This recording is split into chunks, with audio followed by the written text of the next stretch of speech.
Hi to everyone joining. We'll get started here in just a minute.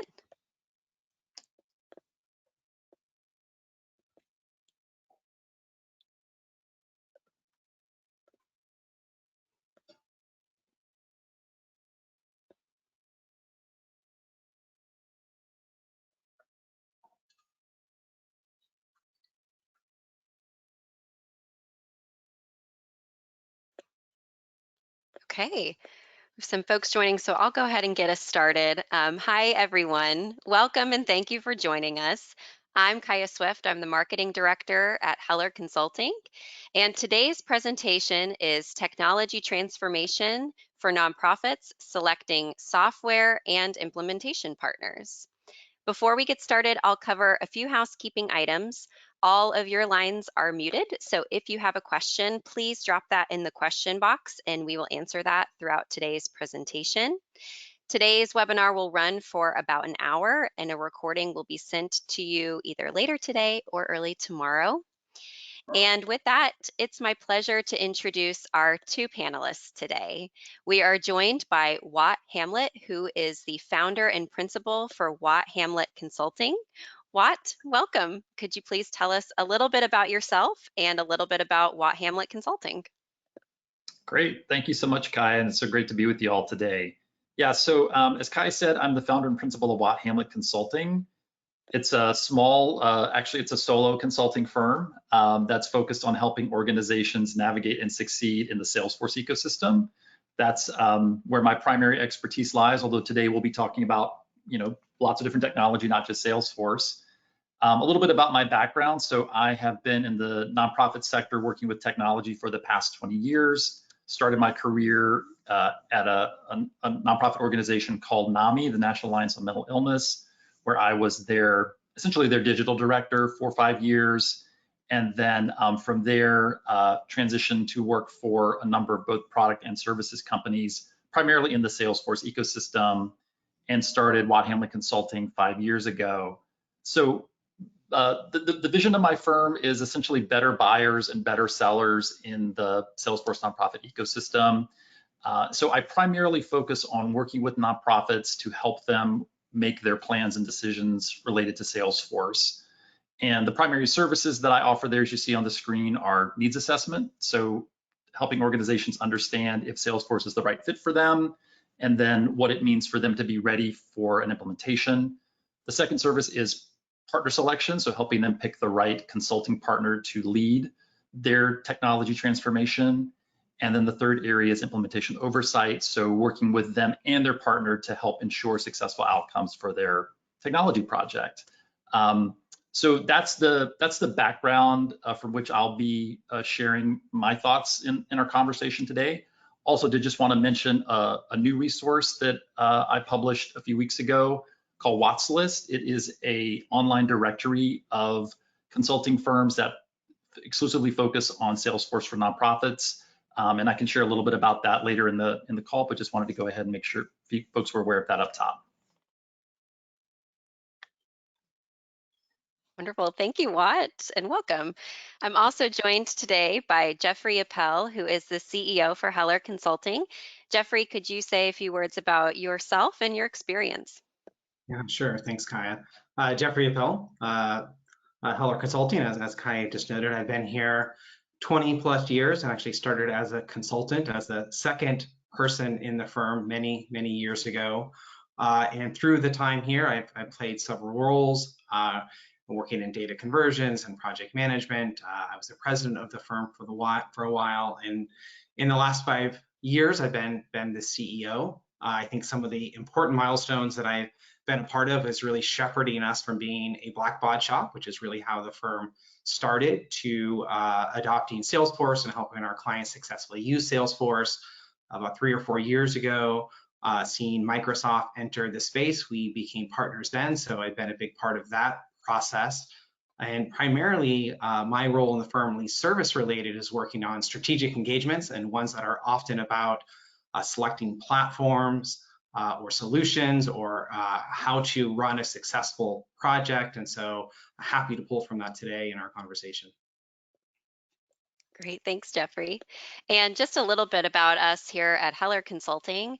We have been in the nonprofit technology world since 1996, and we've had the privilege of working with over 1,500 nonprofit and education clients on over 3,000 different projects.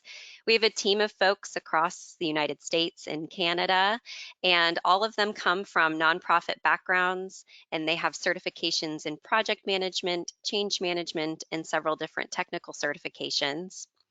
We are proud to only serve nonprofit and education clients, and we are also a certified B Corporation. We were actually one of the first 100 certified B corporations, and we consider ourselves to be a values-driven and DEI-focused company with several internal initiatives to increase belonging and inclusion for our staff and for our clients. So with that, I will talk us through a little bit about what we're going to be talking about today. First, I will be talking to Jeffrey about his advice for assessing the technology landscape and making decisions on software. I'll then talk to Watt about his advice for assessing and selecting an implementation partner. And finally, Jeffrey and Watt will share advice for overall implementation success. So I have my questions, but like I mentioned, if you have something that comes to mind as you're hearing them talk, please do drop that in the question box. I have it up here on my screen, and I can pepper them with your questions as well in between mine. So we'll get into the Q&A. Jeffrey, I'll start with you. Something that we have said a lot over the last few years at Heller is that when there are more options in the market, nonprofits win. Could you talk about how the market has changed over the last few years? Well, certainly, I think the biggest change has been Microsoft making a decision to really focus on the nonprofit sector. They created TSI, which is Tech for Social Impact, with a focus on providing more broad products and solutions, including CRM solutions to nonprofit organizations. And I would say that was a really big decision, in part because I think when you look at Salesforce and the size and complexity of their platform and as an organization, that didn't leave a lot of room for organizations that could potentially compete at the platform level. And certainly Microsoft is one of those companies that can and do compete at the platform level. And so really, I would say prior to that, a lot of the selection projects that we were involved in, we're looking at things like comparing Razor's Edge to Salesforce or Virtuous or other, more we'd call, product companies to a platform company. And I think one of the challenges with that is that it's really like comparing apples and oranges, in that a product company typically has created a bunch of products and solutions designed to work together, but you don't have as many options about using other tools outside of that. It's a fairly contained universe, which has some pros to it. But certainly when you're looking at a platform solution like Salesforce or Microsoft, now you're talking about an ecosystem, a SaaS-based solution where you have almost unlimited ability to customize it and use tools from both inside and outside that ecosystem. So, really, I guess I would say prior to to Microsoft joining this, this market, the options, at least in terms of the direction that you wanted to go, there weren't a lot in there. And of course, I just mentioned Microsoft on the platform side, but certainly even on the product side, we've seen products like Virtuous and Neon Fundraising and others really competing with Blackbaud on, I would say, that sort of the product landscape. And so from that perspective, I think clients win because that drives innovation. Certainly, I think it can drive price demands. And also, I think it's just raised the game across all the different companies. Mm-hmm. Absolutely. You mentioned, that there are some pros too. There's, with the platform options, that there's more ability to customize and make it, unique to your organization. Are there any other pros and cons for nonprofits who are now trying to decide on which software to purchase when they're going out and shopping in the market? Well, I think as I noted before, if you were looking for a platform solution, you had one to choose from. And so I think now that you have multiple, and I think it's also true from the product side. And so I would say the pro is you have a lot of different options, and I think they all specialize in slightly different things in different markets and have different capabilities. I think, of course, the challenging part then becomes, how do you decide and make that decision when you have more than one good option? Hmm. Yeah. So let's talk about the choosing part, choosing the right technology for your nonprofit. Uh, Assessing your organization's needs and goals is crucial when you're selecting technology. Can you explain the importance of conducting a needs analysis or a needs assessment before you're going out and shopping and looking at all of the different options out there? Yeah, this is one of the first pieces of advice I offer when asked. But I think, if possible, if you haven't already started down talking to vendors or looking at products or certain platforms, if you can make the decisions or start to create a set of criteria and goals for your organization about what you're trying to achieve without thinking about the specific technology or tools that can allow an organization to get alignment again on what are the goals of doing a technology infrastructure investment or project. Can the C-level suite or the leadership at the organization agree on the priorities in doing such? And again, on what the outcomes are. And I think if you can do those things and those items prior to actually looking at the technology, when it comes time to look at the demos and talk to vendors, you have a much clearer sense of what tool will best potentially meet your needs, and you can think about it within that context. Hmm. Absolutely. And then when folks are going out and researching options, what are some best practices that we recommend that organizations should keep in mind when they're shopping? Well, I mean, I often joke about this. I occasionally sit on demos, and they have gotten so good. And I think the technology can be so aspirational. I always kind of say after watching it, I'm like, great, I'll take two. And so I think one of the things I've seen organizations occasionally fall for is taking on a little bit more than I think they can handle. And so I would say, looking at your infrastructure, the organization's capacity to take on new technology and the change associated with it, being really clear about what the primary objectives are, about how what the technology is there to help you solve and achieve, and creating a time frame and investing in people that will allow you to see that change through, and just being realistic about how long it may take to shepherd in new technology, to support new strategies. I guess I refer to it as right sizing. Pick a suite and a timeline and an investment that feels appropriate for the size of your organization and how much you can really take on and change over a period of time. Hmm. And with that too, having scalability in mind is something that I've heard our clients share with us before. I'm mostly thinking of the extreme example of we had several food bank clients that we were supporting at the very start of the COVID-19 pandemic who had adopted Salesforce prior to the pandemic and then suddenly had this large influx of donations and large influx of volunteers and program management and things. And because they were on Salesforce, they were able to scale very quickly. Yeah. So could you talk about kind of balancing, where your organization is right now in choosing the technology, but also kind of having a vision of, that's like an extreme example, but if things were to change down the line, having something that can grow with you as well. Yeah, and maybe I can just provide a little bit of a context for my answer. I would say one of the ways that we distinguish between product companies solutions, and I would say platform solutions, that generally speaking, if you are purchasing from a product company and you have Razor's Edge, I suspect there's people on the call today that have Razor's Edge.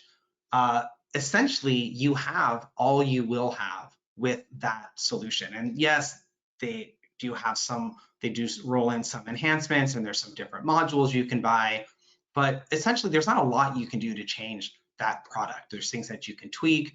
And so oftentimes, I think for organizations, when they adopt a product, they go to get everything they're hoping to achieve at launch. And I think that's really different than what we've seen over 10 years of helping organizations adopt Salesforce and now Microsoft, is that we'd like to sort of tweak the idea of what one will have at launch. And so we certainly call we do implementations that we call MVP, minimum viable product, which isn't a great term, to be honest, but it's the one that the industry uses. But the simple idea is that when you choose a platform solution, that both that solution and that platform ecosystem is evolving, but you have the ability to constantly run through enhancement cycles and change and modify that platform solution. And so our advice typically is to get on a platform solution as quickly as possible. Don't try to do everything you're ever going to want to do, but do the things that you have to do, which are typically the things that you're doing at that moment.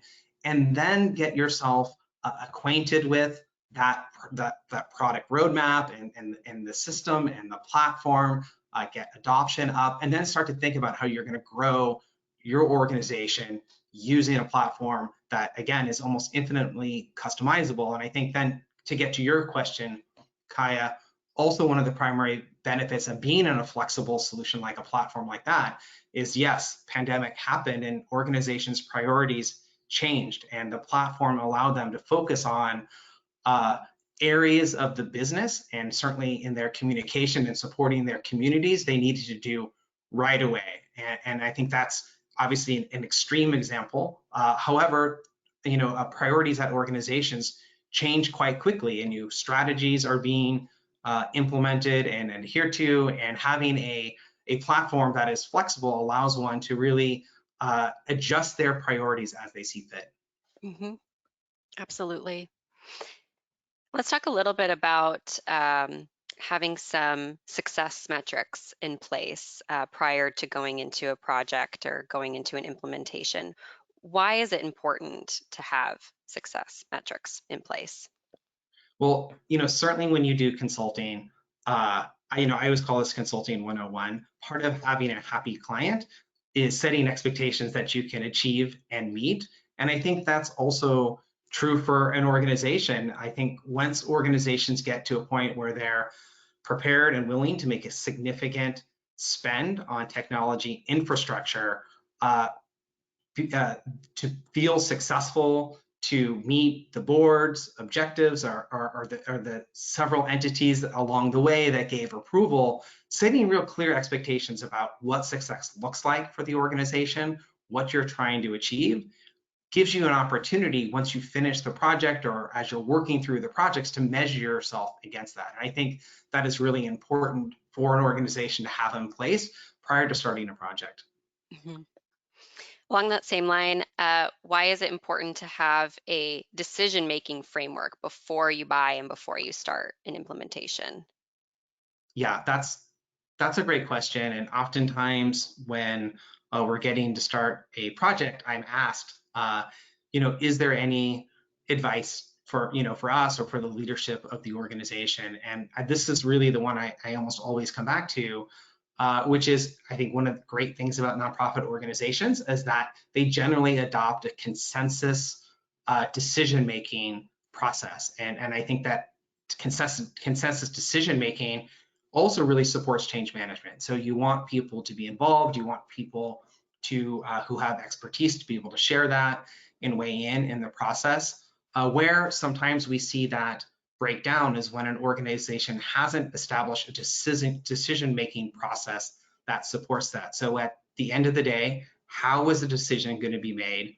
Who's contributing to that decision? Who ultimately gets to make the decision and the time frame for doing that? And then having transparency around that is really important. And I think if not followed, it's some of the goodwill around including people in the process falls off a bit, because I think people want to feel heard, but they also really want to understand how the information and their support is going to be used and the decisions are ultimately made.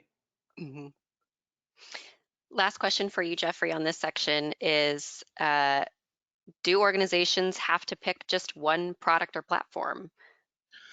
Well, this is probably one of my favorite topics today, and I think this maybe is a whole other webinar, but sort of how has technology and adoption of technology by nonprofit organizations changed over the last 20 years? I'm going to use 20 years because that's how long I've been in this space. But certainly when I started as a Blackbaud, Razor's Edge consultants, organizations adopted products. And certainly Salesforce came and completely disrupted the space, and people thought about platforms. And of course, there was this sort of ultimate goal of 360-degree view of your constituency. And one of the ways of achieving that was getting all of your, as many of your businesses as possible on a single platform. And we've certainly seen organizations, and helped many of them over the last decade, adopt platforms, primarily Salesforce, because that's the one that initially came to market,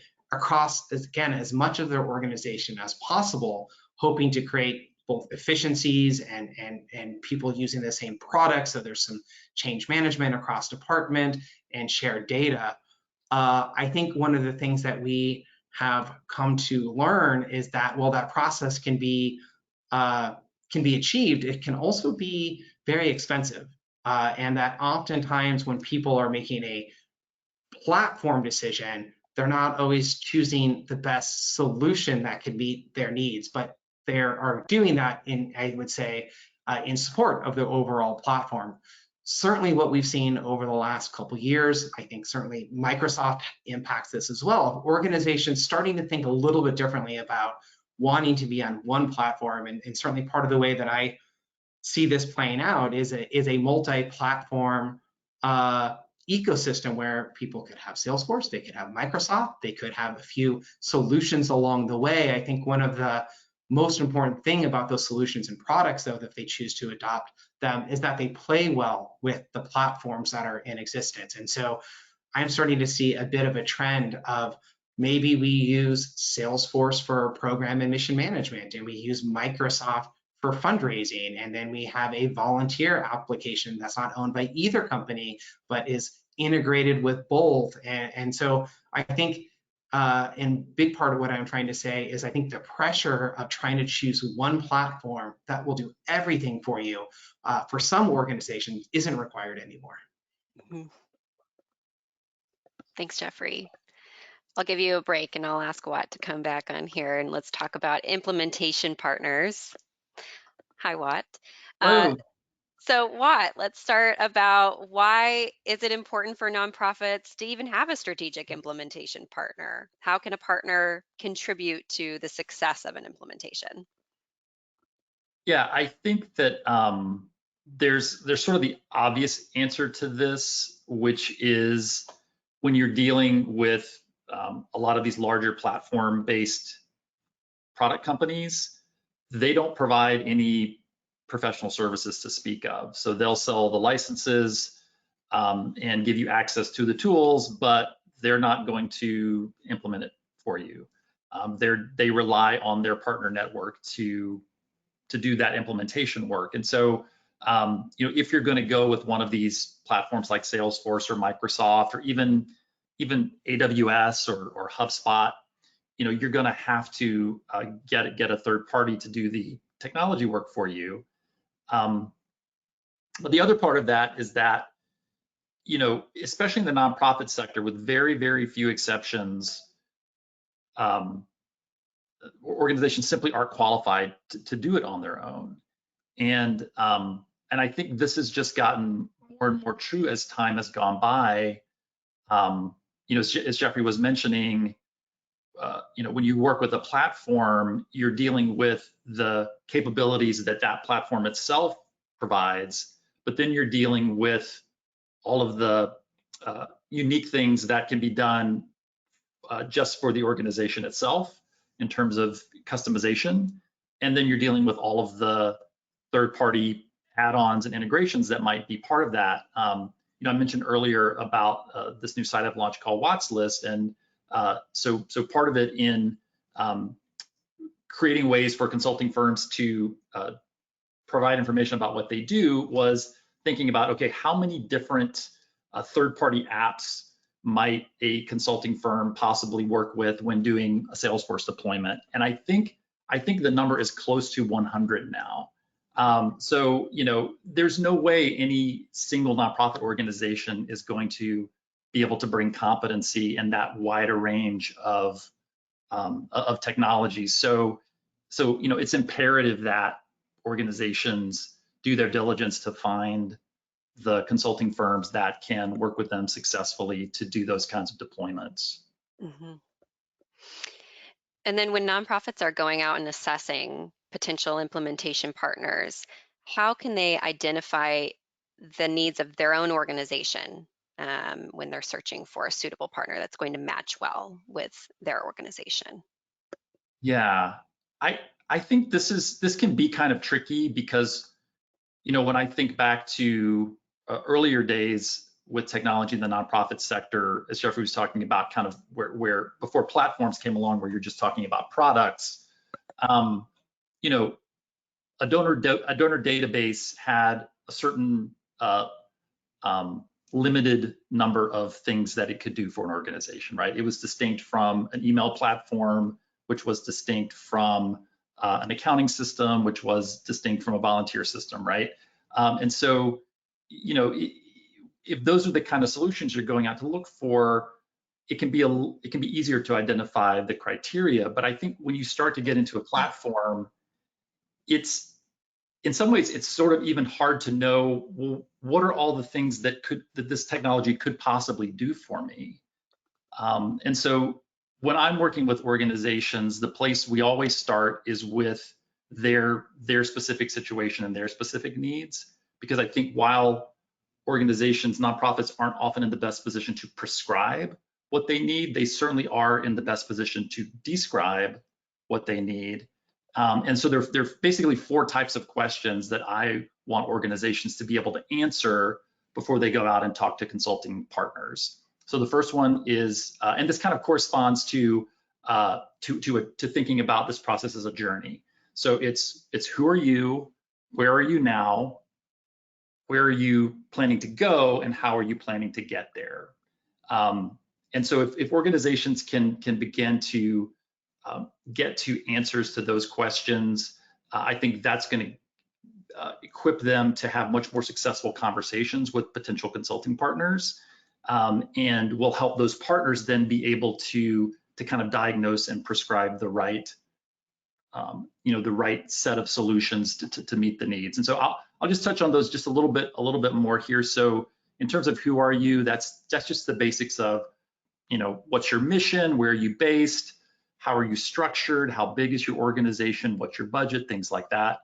Where are you now is what are the pains or challenges that you're experiencing with your current technology, or goals that you would have for new technology that you would introduce to your organization. How are you currently staffed around those systems or the processes? The third question, where are you planning to go? So what does success look like for you in making a technology change? What are the systems that you want to replace? What are the ones you want to keep? And what are the ones you're not sure you could go either way with? And then how are you planning to get there? What are the services you're looking for a partner to provide for you? What is your decision-making process? Jeffrey was talking a little bit about that. The timelines or deadlines that you're working against. So again, if organizations can develop answers to those questions, they'll be in a much better position to have those solution conversations with prospective partners. Mm-hmm. We have a question that came in about pricing that I'm going to insert here. Somebody was asking, how do we handle it when 2 potential implementation partners have provided quite different price tags? How do we try to get an apples to apples comparison early in the process? Any insight that you have on that? Yeah, that's a great question, and for sure I've seen that situation. So a couple of thoughts there. The first is that the process that I like to use with organizations is to try to get a ballpark price early in the process so that the organization has some clarity about what it's likely going to cost to move forward, so they can make a decision before they or the partner put a lot more resources into it if this is a direction they want to go in. So I think that's where often having at least 3 estimates can be helpful, because then it can kind of help you get a sense for where maybe the center point of the possible pricing will be. The other thing I would say, though, if you have you could have 10 different estimates, right? And the pricing could still be all over the place. So how do you begin to try to get a sense of what the actual cost will be? And that's where I think being able to make sure that the things that are being proposed to you clearly map and align to the needs that you have articulated.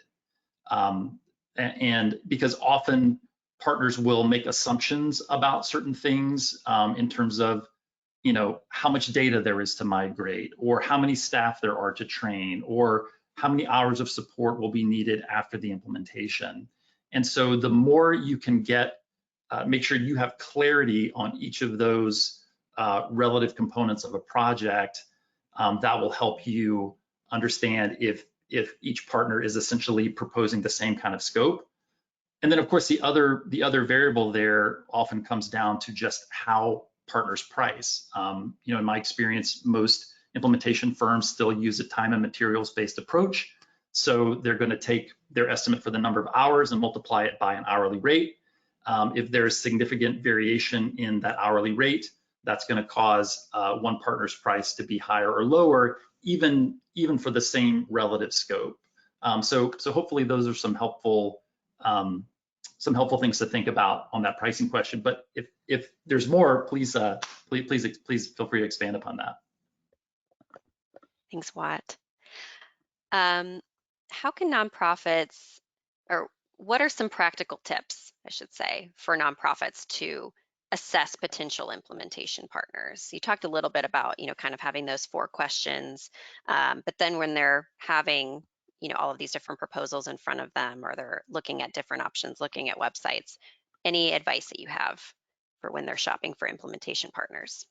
Yeah. So I think,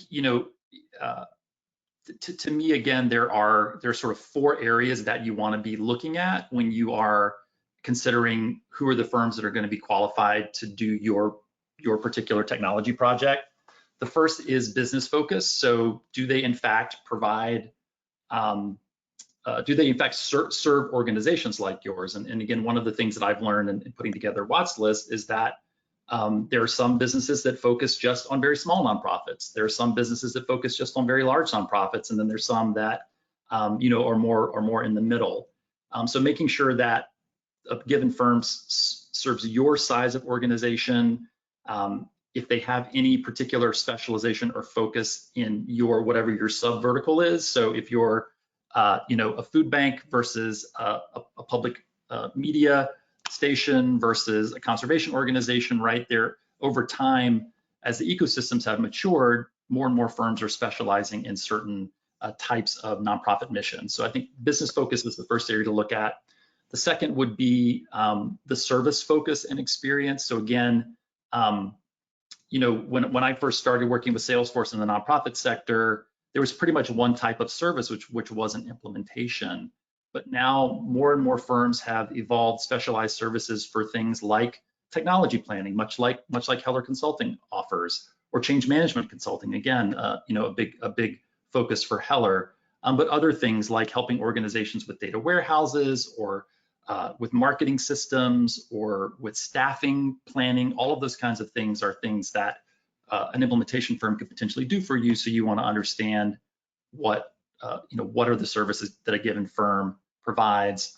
The third area would be around staff qualifications and capacity. So you want to make sure, again, because there can be such breadth in the things you can do with the technology platform, making sure that specific people who will be on your project bring the right qualifications. That could be certifications, that could be prior project experience with the type of thing that you're going to be doing with the technology, whether that's fundraising or grant making, et cetera. And then the last category I just call generally client fit. So that's things like the culture and values of the firm. That's things like, can they deliver your project on your budget and your timeline? Does location of the firm matter in terms of where they are in the world, where they'll be doing the work from? So those are the kind of the primary types of criteria that I would advise organizations to apply as they're looking for firms. And then in terms of the process, yes, thank you for sharing this slide, Kaya. So this is the 5-step process that I recommend to organizations as they're going through a consulting partner selection. And I won't delve into each of these, but just to say that, your goal is to start with your needs, share those out with the firms that you think will be the best fit to meet those needs. Listen to what they have to say, have conversations with them, get to understand them and let them get to understand you.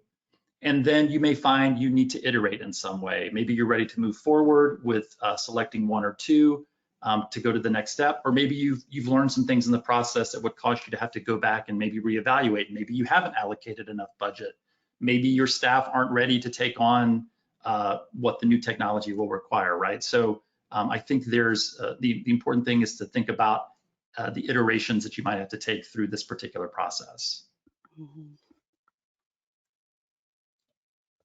Thanks, Watt. I have one more question for you regarding implementation partners. You talked a lot about the key considerations, but are there any red flags that nonprofits should watch out for when they're doing a partner assessment process? I think so one thing is that that I like to remind organizations is that when you put yourself into the buyer seat, it's no one's job to tell you no. People might tell you no as you go through the process, but it's typically no one's job to do so. So I think you have to be very prepared that you're going to be sold to. It's just how this works. Technology and services are sold through sales processes, and so that can create pressure. That can often lead organizations to kind of get into trouble with buying things that aren't really a fit, or buying things that from companies that aren't really best aligned to them. So it's that, I guess it's caveat emptor, essentially, buyer beware. And I think, one of the things I love about the nonprofit sector is that there is so much integrity among software companies and services partners, but you still do have to be savvy as you go through the process.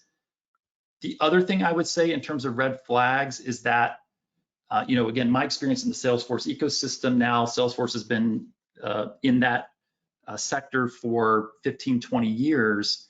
And so there's been a lot of evolution and change. And so one of the things I like to remind organizations is that just because a company may have done something in the past doesn't mean they're necessarily capable of doing it in the future. People at firms come and go. The focus of firms changes over time. Oftentimes firms like to go up market and work with larger and larger organizations. So at one point in time, they might have worked with a 10-person nonprofit, and maybe they no longer do so. So again, it's really important to look at the capabilities that a firm has today. And then again, my advice, the most important thing I think nonprofit buyers can do is, before you sign a contract for an implementation, make sure you have a chance to meet the specific people that will be conducting your project within the company, to make sure that those specific individuals have the right qualifications, experience, credentials, and that you feel comfortable having a good working relationship with them. Because at the end of the day, it's going to be you and that handful of people for 3, 6, 9 months, a year. And so knowing that the firm can do the work is great, but it comes down to really those people that'll be doing the project. Thanks, Watt. Welcome back, Jeffrey. We're going to talk about some implementation success advice. So change management, this is going to be for both of you, but Jeffrey, I'll let you answer first. Change management is something that can be a challenge at times during an implementation. What are some best practices for managing change during an implementation project?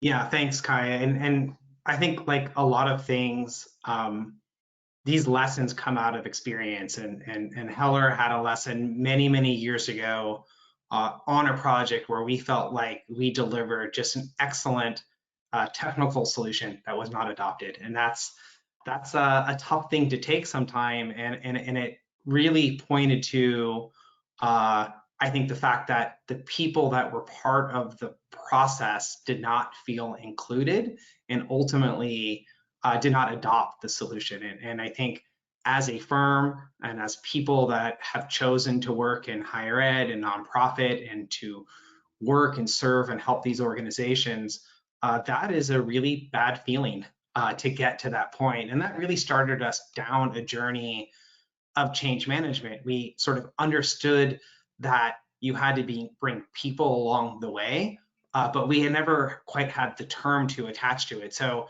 I think change management has been around for a long time, much before the discipline and the certifications were there. And I oftentimes just really describe it as the people part of the change that you're going through. And so there are many things that you can do around change management, but I'm going to focus, I think, my answer today on leadership of an organization, in part because the way I like to think about projects is there's three parts to them. There could be more, but I'm going to just describe the three big picture parts that I see. And the first is really coming to the decision to make a significant infrastructure investment in technology at an organization. Typically, that requires leadership to make a case to a board or to an entity that's going to decide to fund that investment. And again, leadership is critical to that, and painting the vision for how this technology is going to serve the organization. In some cases, that's where we start to see leadership start to trail off a little bit, which is they've got the funding, they supported the decision, it's clear that they want to, what the organization wants to achieve. The next two phases, I would say, are equally important. So the second phase really being the implementation of the technology solutions that you've selected. And then, of course, the last one is really post-launch adoption of it. And so they each play a really critical role. And as leaders in supporting the change is to be present and continue to sort of restate what the organization is trying to achieve and why this investment is important to the organization and how it's going to help them better serve their constituency and have better reach. And so, from my perspective, from a leadership perspective, being involved throughout these three different phases and working and supporting the team is critically important. Mm-hmm. Well, anything that you would like to add on the change management front?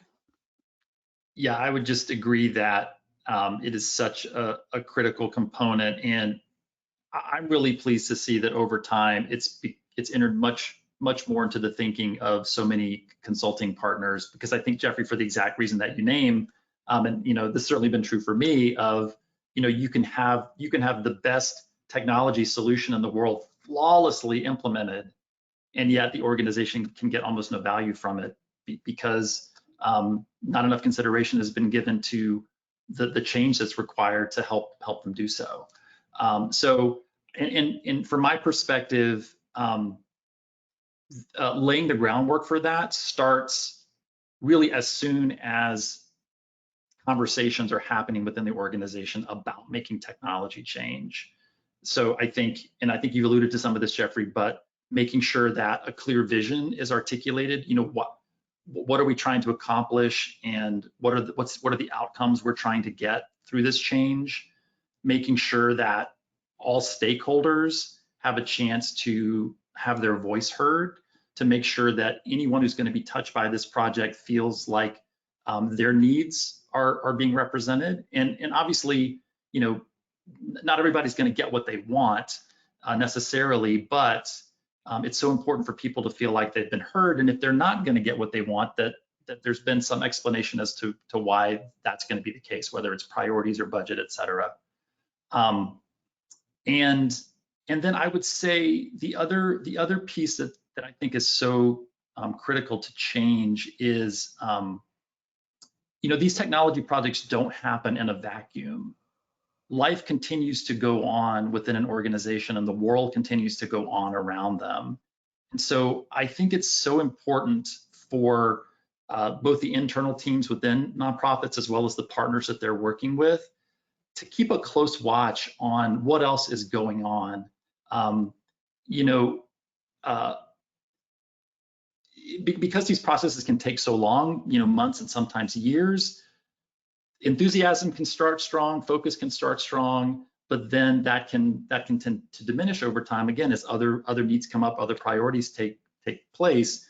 And so I think everybody involved in the project has to be very smart about how to help people keep their eye on the ball, and stay motivated and energized to see this through so that you can get that return on the investment. Mm-hmm. Absolutely. That's great advice. I'm going to jump in for time here and go into our questions because we do have some that were submitted ahead of time. I want to make sure we answer those. So these are questions from folks that registered and are attending here live. The first one is, and Jeffrey, I'll have you start with this one. What is the best way to evaluate new technology options when you are looking for one that is multifaceted? None do everything perfectly, so what's the best way to prioritize when all stakeholders want the software that performs the function that they want best? Yeah, that's a great question, and certainly not starting with an easy one. That was not a softball.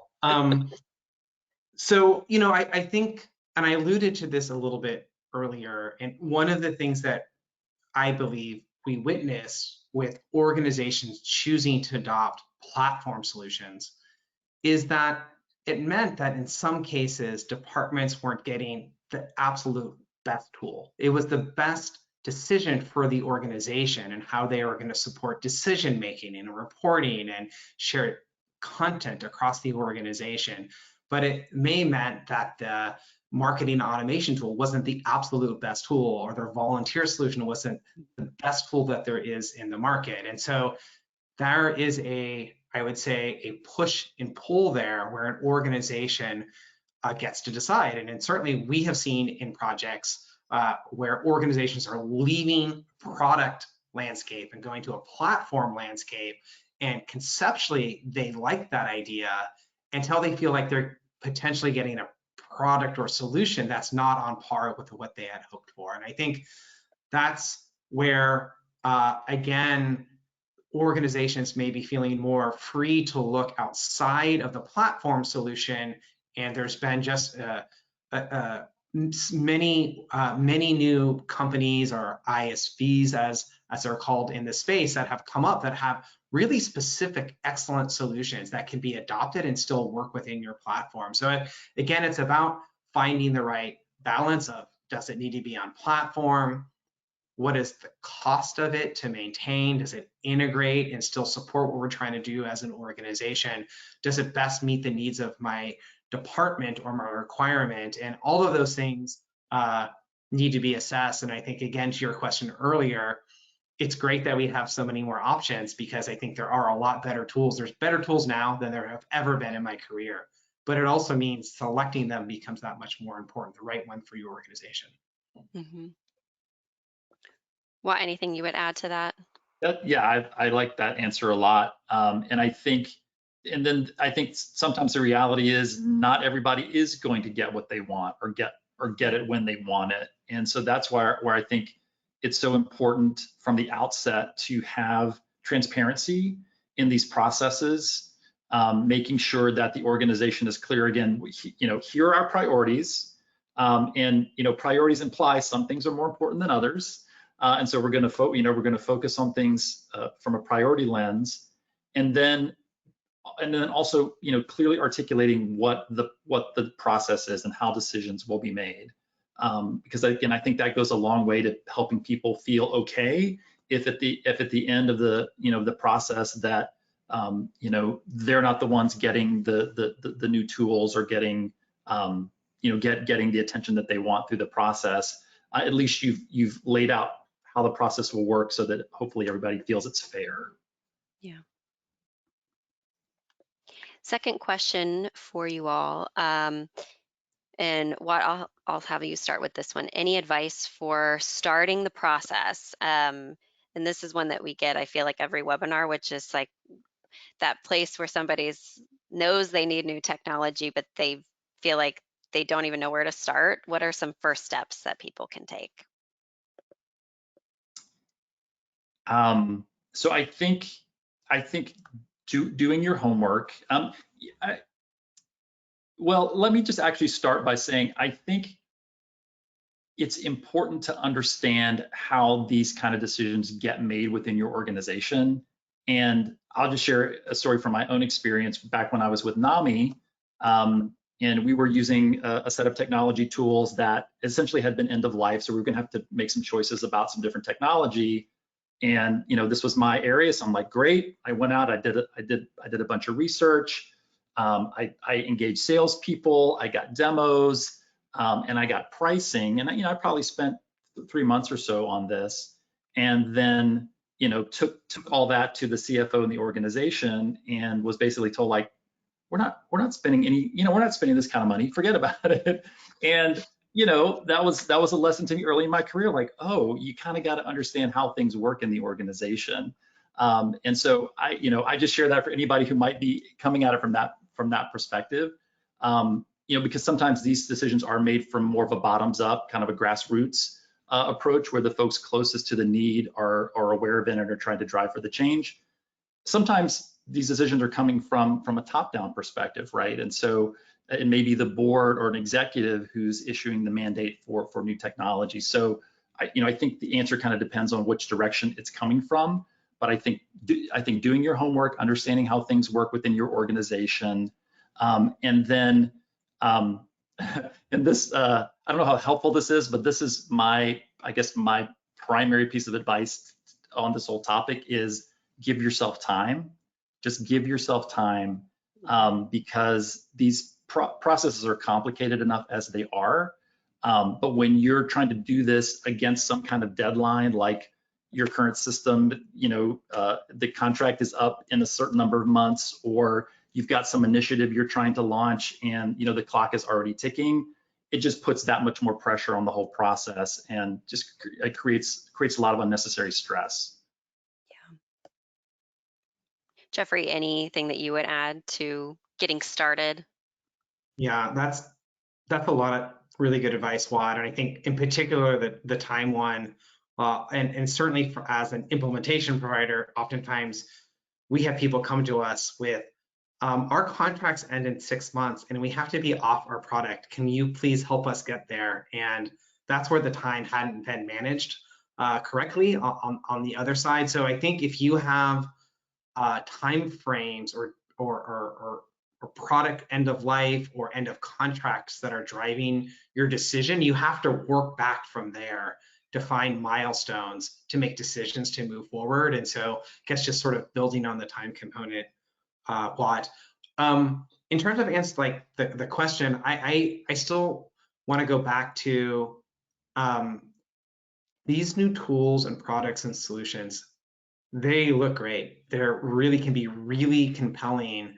And I think if you going into demos or talking to vendors, being as clear as possible about the need that you're trying to address, and I think your capacity to spend, as Watt noted, and the time frame for doing it, the more you've figured out around that, the better it's going to direct these conversations that you have. And I think it will save you a tremendous amount of time and quite frankly, help you set appropriate expectations about what you can achieve as an organization, which again, I believe is key to success. Mm-hmm. Wonderful. That was it for our questions here. So I'm going to start wrapping up at the end of the hour. We have a lot of different resources. So Watt, I'll let you introduce some of your resources first. Okay, thanks, Kai. Yeah, so a couple of things I want to make folks aware of on my website. There's a guide, the nonprofit guide to choosing a Salesforce consulting partner, where I get into a lot of detail about the process that I use with clients. It includes the 5-step process we saw on the earlier slide. That's just available for free. So check it out at watthamletconsulting.com. There's some other webinars that may be of interest to folks who are looking for Salesforce partners in particular. And again, we just want to highlight Watt's List as a resource. I'm going to be doing a webinar to kind of do a demo and a deep dive into Watt's list on July 25th. So again, if you go to my website, watthamletconsulting.com, you can register for that webinar. Wonderful. And then over at Heller, we have several resources that could be valuable to you as you start an implementation project. I have listed 3 of our guides here that are really popular. The first is a business case for a new nonprofit CRM. We also have a 2023 digital transformation trends for nonprofits guide that talks through how to align your people, your processes, your tech, and your data. And we just released a brand new guide called How to Prepare Your Nonprofit for a CRM Implementation. It talks about what you should do before you get started, how different departments can be involved, how to prepare your data, and how to support your staff throughout the implementation process. So I will include links to these and the links that Watt was mentioning in the follow-up email from this webinar later today or tomorrow. And as Watt mentioned, his website is watthamletconsulting.com, and we can be found at teamheller.com. And I think that is it. So a big thank you to Jeffrey and Watt for sharing your insights today. And thank you to all of you who have attended live and are watching the recording later on today. Have a wonderful rest of your Tuesday. Thanks, Kaya. Thanks, Jeffrey. Thanks, Bye-bye. everyone. Thank you.